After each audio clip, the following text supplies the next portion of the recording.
Hey guys, so today I'm going to be going over a tutorial on creating dust particles in After Effects with using the particle systems that are already in After Effects. The end result is going to look similar to this.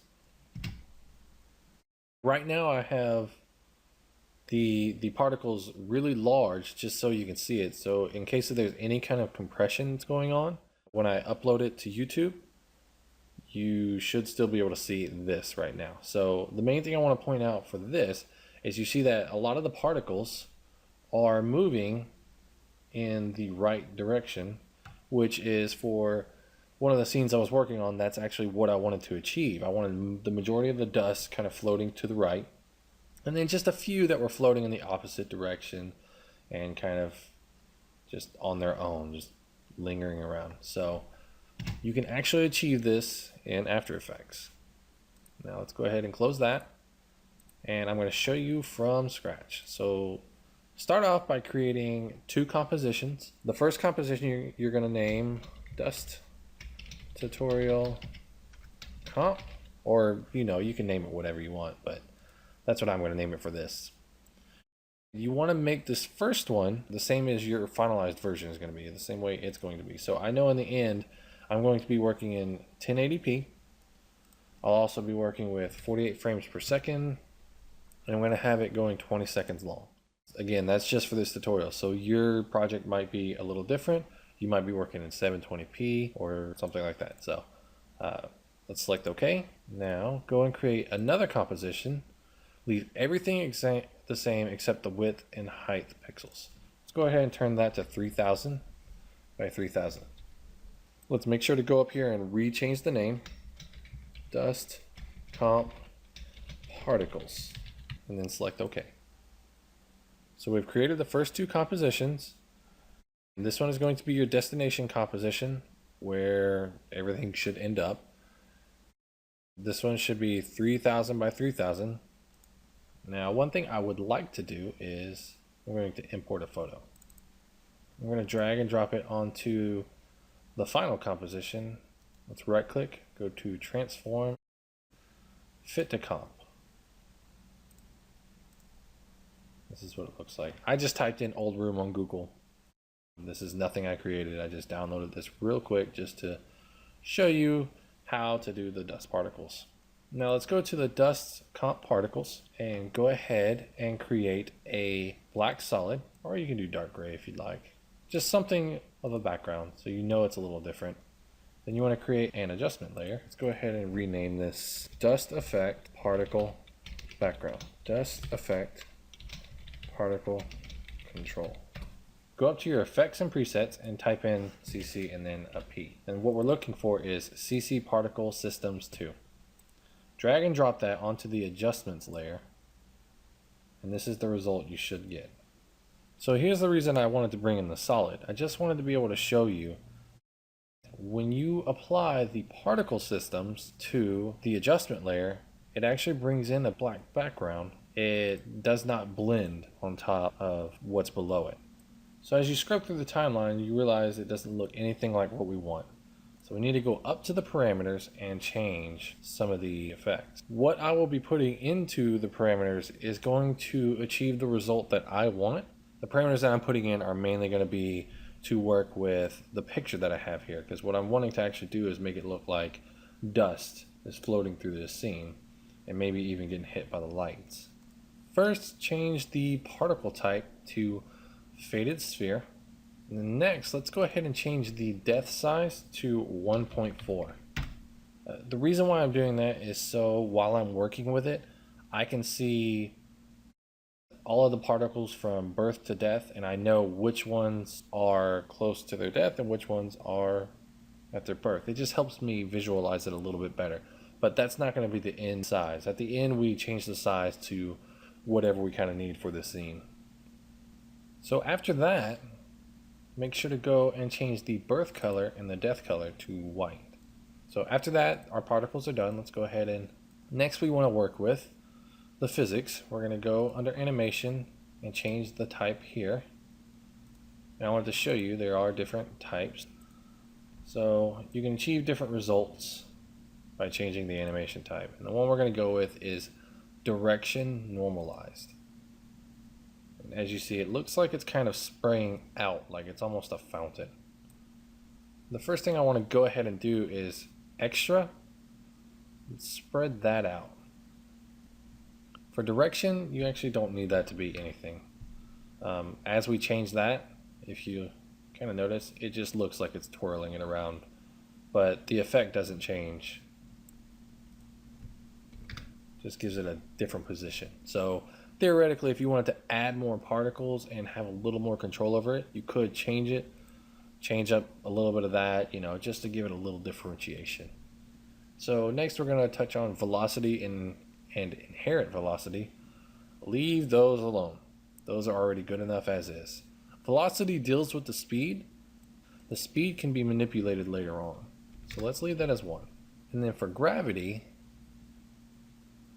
I actually like to slow it up or bring it up so you have a lot more floating particles. And then for resistance, it will actually achieve a little bit of the same result except all over. So I'll increase the resistance maybe to about there. So yeah, that's pretty much what I'm wanting. Now let's take that down and go to the producer. And here's where you start to really see it take effect. Now I want to point out yet again, most of the particles are moving in a downward direction, and that is exactly what I want. Because in the end, I want the dust to be floating around in a specific direction. So now go up here to radius X, and as you spread that out, it will spread out the emitter. So let's maybe get up to 100. Now if you scrub through, you see it almost looks like it's a waterfall. Everything's coming down from that line. The next thing you want to split up is the Y. Spread it out just a little bit. Now at this point you could just go ahead and spread it out completely. And what that'll do is that'll make particles start to appear in the middle of the composition. And sometimes that can be a problem, sometimes it's not a big issue. If you're making the particles birth size come from 0 to maybe 0.5, that would be okay. But if you needed to have the birth size to be starting at maybe a higher number, let's say you're starting at 1, what's essentially going to happen is when 1 pops into the scene, it's going to just straight up pop into the scene, and it's going to look very unnatural. So let's go back on that. Again, we'll go back to change these at the end. If you wanted to make sure that all of the particles were maybe kind of emitting off screen, spread this out a little bit, and then you can move this up. That way the majority of the particles are emitting from the top of the screen.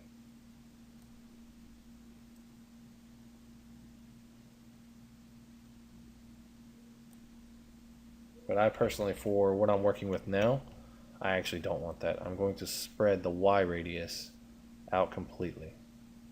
So about, let's say 110 area.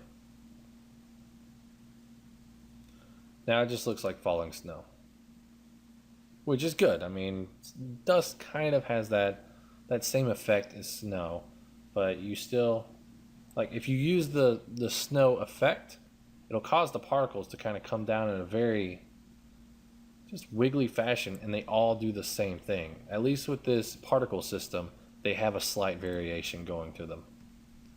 So the next thing you want to change is the birth rate and the longevity. And that's clearly up to you. If you want the particles to last and live longer, that's what longevity is. But I actually don't want them to last very long. Part of the reason is because I know that once I take this composition and input it into here, I'm going to actually expand, I'm going to stretch the timeline for it. That way the dust moves slower. And so if you have it if you feel like you need to increase the longevity in here, just remember, if you're going to do this in the way that I'm doing it, it's going to stay in even longer in the original composition, which could be what you want. It might not be what you want. So I'm going to stick with 1. And then I'm going to pull the birth rate down to, we'll stick with 3. That's not too bad. So at this moment in time, you pretty much have what you need. Now you just need to go back to particle and change the birth size and death size to what would be appropriate for your composition. So I'm going to change this to 0.05. I'm going to make them really small. And then I'm going to change the death size to 0.0, or actually let's do 0.4. So now when we scrub through, just small little things, and they're coming in and dying out, coming in and dying out. So what I'm actually going to do is I'm going to duplicate this. And after you duplicate this, go ahead and go to particle. And we're going to change this one to 0.8 and change that one to 1.4. And pull the birth rate down to 0.4. That way we have some large dust particles that are floating around. That can be something that's much closer to the camera. It's kind of got that blurry effect. And when you pull in the large particles to the camera, it gives it a little sense of depth. Now, here's the issue with doing 2 adjustment layers on top of each other with that same particle system. It's that they don't blend with each other.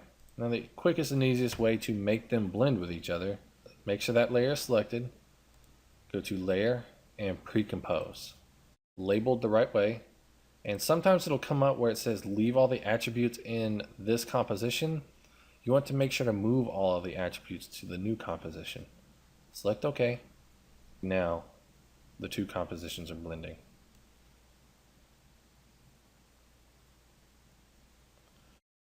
For what I'm doing right now, I'm just trying to show you how to create the dust.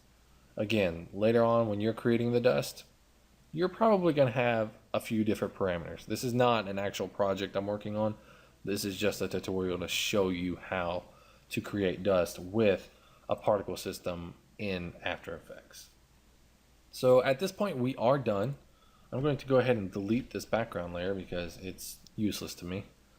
Now we'll go over here and make sure to drag our particles on top. Let's scrub through and you see they're floating through the scene. It's much larger than the scene, so we're going to go right click, just fit to comp width. And the good thing about doing that is if you wanted to have dust floating through the whole scene, you have it right here. You have dust falling to the ground. But I'll go ahead and jump back to show you this. If you were to actually, let's take this off. If you were to actually take this layer, if you wanted the dust to float to the right side, then you would have to do something different to achieve that result. Now, let's scrub through the timeline, and you notice that the majority of the particles are floating downward. If you go to the adjustment layer and you rotate it 90 degrees, and then you go back and scrub through, you'll notice that all of the particles are still floating downward. You adjust it to the width comp, and then you can go and rotate this one, and it will take effect. So now when we scrub through, the majority of the dust particles are floating to the left. And if we wanted it to float to the right, we could do -90, which is actually what I'm going to do. So now they're floating to the right. So I'll go ahead and select RAM preview so you can see how fast they're actually moving though. And it's not going to be what you want. I can actually go ahead and click play. Now you see the dust particles are moving extremely fast, which is good if you had something in the room that was kicked and you need to have dust particles that are kicked up and they're moving really fast. That's cool, but there's nothing wrong with pulling this back a little bit, going to stretch, and let's say 5,000. That's how much we're going to stretch it. Now when you scrub through, everything's moving nice and slow. And it works out just fine when you're dealing with this. There's no hiccup in the frame rate of the dust particles. It works just fine. So I don't want to wait forever to show you this, but let's play, and you see that the dust particles are actually moving really slowly through the scene. So after that, you know, if that's what you're going for, you just wanted it on the overall scene to float through, you pretty much achieved what you wanted. Now here's the kicker. Sometimes dust doesn't always show up as white. It could have a little color to it based on the scene, or maybe it's a little black in some situations. It's definitely not snowy looking. So one of the easiest ways to change the color of it is to add a solid and use a Luma matte. Now I'm going to use, let's do an orange just so I can show you what I'm talking about. We'll pull it down underneath it, drop that, and we'll go here, not to the parent, to the track matte, turn it into a Luma matte. Now if you notice, the particles are actually a yellow color. So it's a good way to maybe even add little flurries to the scene if that's something you were wanting. One thing that I kind of like to do, let's go ahead and delete that solid, is to create a black solid,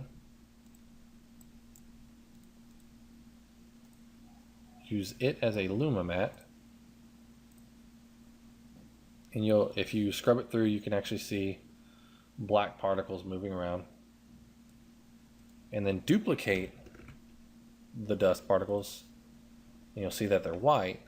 And then go through with your masking tool, and I'll probably throw on Roto Bezier for now, and just kind of mask out the white snowflakes, and press MM to open up all of the mask properties and feather it out really good. You can see there's a dust particle right in here that'll start to show up. So I'm going to use that as my guide for a moment. I'm going to crank that up a good bit. So now when the dust particles are floating around, it kind of looks like these ones are being hit by the light, and these ones out over here are kind of out of the light, so they're a little bit darker. So in that instance, we would actually want to come here and maybe bring the opacity down just a little bit. You don't want them to stand out too much. So that's cool. Now let's go ahead and duplicate that again. Let's delete that mask. I'm going to go ahead and lock these layers. I'm going to take this one and shrink it down. I'm going to make it the size of the window. Let's bring it out just a little bit.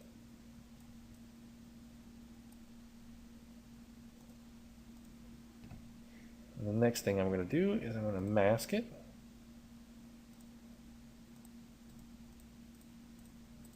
Kind of along with the shining of the light. That's for that layer. We'll open up the properties, give it a little feather so they kind of smoothly come in and out. Make it small. Let's give it a little scrub through. So now it looks like there's dust being hit from this shining light in the window, and the dust up front is actually just a little too bright. So let's take that opacity down to something like that. Now I just want to point this out as a just in case for someone who's masking out the dust effect, and if you want to maybe add a little more variation to the dust effect and by adding more masks, but you don't want to mask it out completely. Maybe you're just trying to hit a certain spot and just bring it out. So we'll do subtract, and that will actually take out the dust effect. But we don't want to take it out completely. We want to say that's barely coming out of the light, so the light's not shining on it as much. So we're actually going to go and change the mask opacity to, let's say, 30 something. So if you look in here, and we want to feather it out too. Make sure to feather out. Otherwise, the dust particle will come, and once it hits this mask, it'll get really dark. And when it hits this area, it'll go really bright. But you want to kind of mimic what the light is doing there. So let's kind of scrub through. Let me see if I can get a little RAM preview real quick. So here's a quick RAM preview. And as you can see, the dust looks like it's floating really slowly, which is good. That's the effect. Now, some of these sticking out are not what I want. But again, you just keep kind of messing with it. Now, this is one of the things that I wanted to point out earlier. You see this one dust particle, and I'm hoping it translates to YouTube so you can see it. But there's this one dust particle right here that just pops out. So I'm going to try and see why that's popping out. So let's see. Maybe that's not from that one. So on this specific particle effect, if you might recall, I was saying to move the y-axis up and out of the way. Well, here's an example of where the dust particle pops out and looks very unrealistic. So in this composition, what I would maybe want to do is go up to here and bring this down a little bit. And we'll skim through it just so you can see. You see up here that most of the particles are kind of coming down now. And so we're going to pull this up. That might help out a lot. The downside of that is there's going to be an area. The majority of the birth area is up here, and the death area is going to be down here. So you're going to have a lot more blurry particles down here. So if you want more of the finer particles, you would want to use this part of the frame. But for right now, it's okay. So let's go back to this. It was around this time. I'm going to kind of scrub through. I'm actually still seeing that problem. It's right up here. You can see it right there. So now you see in the RAM preview, there's yet another particle that pops up. So again, you want to kind of tamper with the settings in the particles so you don't have so many particles popping up on the center of the screen. And again, one way to maybe control that is to have the birth size set to 0. If the birth size is set to 0, it's going to literally come from nothing to the size that you want it to be at. Now I'm going to go back to here. I'm going to take a look and see if there's any issues with that. Nope, I see no issues. So that actually fixed the problem. If I wanted to see more, maybe I could duplicate it and move it around, rotate it some, pull this back in the timeline. That'll give you a few different settings of particles, because I have it stretched out to 5,000. So if you duplicate it and you move it, you don't want it to be too close, otherwise they're going to notice that the particles, there's going to be one set of particles floating behind another set. So you'll pull it to another part of the timeline. Let's scrub through a little bit. Here, I'll do one more RAM preview with the other set of particles on. Alright, I think I've loaded up enough. Let's press play. So that gives you the idea. The particles up front, you should be able to see. I think on YouTube, you might not be able to see the more finite particles in front of the window. But if you followed along with what I was doing, you should be able to see the effect that I'm going for. And again, remember, if you wanted to change the color of them, you could use a solid and use it as a Luma matte. And that will change the color of whatever the dust particles are. So if I wanted to give it a more pale tint of what the scene is, actually I will go ahead and do that. We'll do solid, and you can use the picker and try and get a spot where the light is. Select OK. Pull that down over my window light, and I'll use that as a Luma matte. So now the dust particles coming in from the window are the same color as the sunlight that's coming in. That way it blends a little bit better instead of it just being a generic white. Okay, so that's it for the tutorial, guys. I hope this was helpful. Thank you for watching this.